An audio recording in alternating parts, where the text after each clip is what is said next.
E siamo ritornati a Barcellona Pozzo di Gotto, nel quartiere Sant'Andrea, perché oggi vi raccontiamo il presepe vivente in stile siciliano. Siamo stati qua nei giorni scorsi per vedere da vicino la preparazione. Oggi siamo nel vivo di questo presepe. Siamo in compagnia di uno degli organizzatori. Sì, sono Enzo Conti, uno degli organizzatori di questo presepe vivente.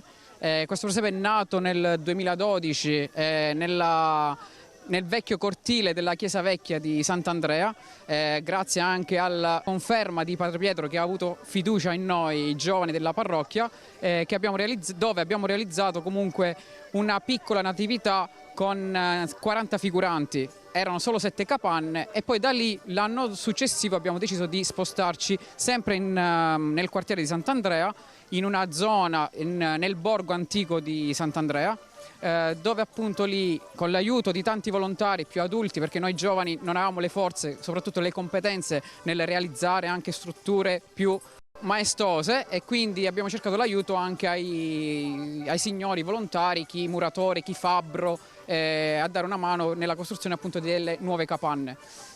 Avete realizzato diverse scene, diverse ambientazioni. Qui ci troviamo proprio nella parte dell'ingresso, dove vediamo anche il pescatore. Sì, questa è una scena che dà subito all'occhio entrando in questa piazza grande dove c'è questo lago con il pescatore sulla barca tradizionale, appunto una barca antica, per far vedere già il primo mestiere di una volta, quello della pesca.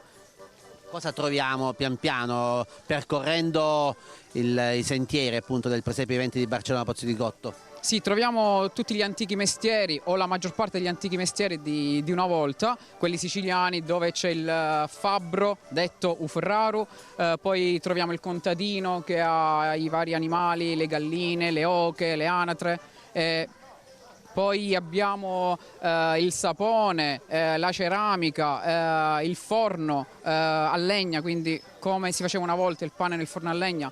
Poi abbiamo la pasta fresca, quindi come facevano i maccheroni in casa le signore di una volta. Poi abbiamo il palmento, che è la cosa più caratteristica che c'è in questo borgo, in questa masseria, dove appunto possiamo vedere, cogliere la pigiatura come facevano una volta, quindi pestando l'uva, poi veniva travasata con le otre e dalle otre poi veniva messa nelle botti. C'è anche un torchio antico dove veniva usato a mano, quindi per spremere, diciamo, l'uva, che potete vedere più tardi. Tra poco racconteremo quindi nel dettaglio il presepe vivente di Sant'Andrea, però diciamo che un plauso va ai tanti volontari che hanno collaborato giorni e giorni per rendere possibile tutto ciò. Sì, sono tanti volontari, appunto, come dicevo. Quando eravamo noi giovani, nel 2012 eravamo pochi ragazzi, poi con l'aiuto di volontari adulti ci siamo ingranditi, tant'è che dal borgo di Sant'Andrea ci siamo spostati qui in questa masseria di proprietà del duca Aurelio, che ringraziamo perché ci ha messo a disposizione questa. Diciamo che era un rudere, qui era un vasto terreno con tanto rudere che abbiamo messo a dimora, tutti noi giovani, con l'aiuto di tanti volontari. Grazie a questi volontari oggi siamo qui e abbiamo potuto fare questo presepe.